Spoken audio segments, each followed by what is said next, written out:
नमस्कार।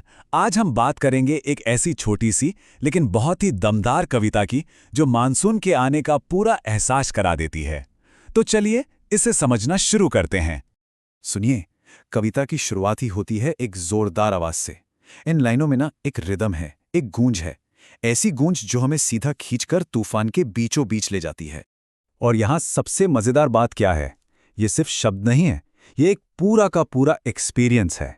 धन धन धा, धमक धमक, इन शब्दों के जरिए कवि ने बादलों की गड़गड़ाहट को जैसे जिंदा कर दिया है।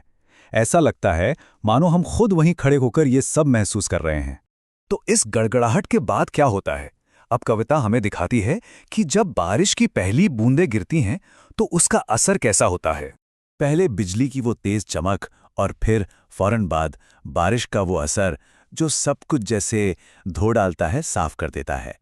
सच कहूं तो इन लाइनों में एक गजब की शांति और ताजगी का एहसास छुपा है। तो देखिए, ये कविता सिर्फ मौसम का हाल नहीं बता रही, ये तो बिजली की चमक को धरती का हृदय धुलने जैसी कितनी गहरी बात से जोड़ रही है। ये एक तरह से एक प्यूरिफिकेशन का मोमेंट है, एक शुद्धिकरण का पल। और यहीं से कविता का जादू शुरू होता है। कैसे बारिश एकदम मामूली चीजों को भी खास बना देती है। जैसे साधारण सा कीचड़, जिसे कविता में पंख कहा गया है, वो पवित्र चंदन जैसा बन जाता है। और किसान के हल का तो जैसे स्वागत हो रहा हो। क्यों? क्योंकि यही बारिश तो खेती के लिए जिंदगी लेकर आती है। अच्छा, बारिश का असर सिर्फ धरती पर नहीं होता, ये तो पूरी की पूरी प्रकृति को जैसे नींद से जगा देती है। चलिए देखते हैं कैसे। वाह, क्या कमाल की इमेज है। बारिश गिरी नहीं कि कदम के पेड़ फूलों से लद गए, और वो फूल भी कैसे ऐसे झूल रहे हैं जैसे हर टहनी पर कोई गेंद लटका दी हो। ये तो प्रकृति की खुशी का एक जीता जागता सबूत है। लेकिन मानसून का मतलब हमेशा जश्न ही तो नहीं होता है ना। अब कविता का मूड थोड़ा बदलता है। यहाँ आकर कविता की रफ्तार थोड़ी धीमी पड़ जाती है। वो जो शुरू की एक्साइटमेंट थी, वो अब एक लंबे, कभी ना खत्म होने वाले इंतजार में बदल गई है। ऐसा महसूस होने लगता है कि ये बारिश शायद अब कभी रुकेगी ही नहीं। और इसी तरह कविता हमें मॉनसून का वो दूसरा पहलू दिखाती है। एक तरफ ये जिंदगी देती है, तो दूसरी तरफ जब ये लगातार बरसती रहती है तो मन में एक उदासी, एक इंतजार की भावना भी जगा जाती है। तो सवाल ये उठता है कि भावनाओं और इन खूबसूरत तस्वीरों के इस तूफान के पीछे आवाज किसकी है? कौन है इसका रचनाकार? ये अनुभव हमें दिया है महान कवि नागार्जुन ने। नागार्जुन की जिंदगी काफी दिलचस्प रही। उनका जन्म बिहार में हुआ था और उन्होंने हिंदी साहित्य को युगधारा और प्यासी पथराई आंखें जैसी कई यादगार रचनाएं दी हैं।